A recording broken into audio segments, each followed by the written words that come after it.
Umabot na hanggang classroom ang kalbaryong dala ng sobrang init ng panahon sa bansa. Kaya naman kanya-kanyang diskarte ang mga estudyante at guro. Kanya-kanyang paypay, inom ng tubig, punas ng pawis at pagdala ng minifan. Habang ang iba naman tinuping karton ang ginamit na pamaypay para lang maibsa ng init sa klase.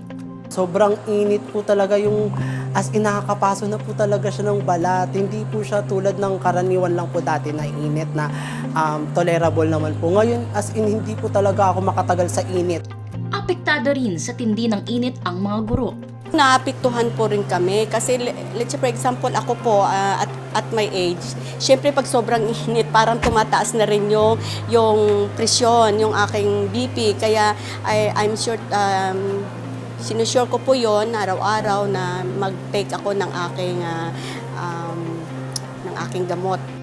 Ayon sa latest forecast ng Pag-asa, mahigit 30 lugar pa ang maaaring makaranas ng mapanganib na antas na heat index mula 42 hanggang 51 degrees Celsius sa mga susunod na araw. Nauna nang inihayag ng DepEd na maaaring suspendihin ng mga pinuno ng paaralan ang kanilang face-to-face classes kung matindi na ang init ng panahon sa kanilang lugar dahil sa El Niño phenomenon. Kaya naman may ibang mga eskwelahan na ang nagsuspende ng klase hanggang May 4. Samantala nababahala naman ang mga mag-aaral at guro sa maaaring maging epekto ng distance learning sa kanilang edukasyon. Dahil ito sa ilang pamilya na walang magandang access sa mga gadget at internet.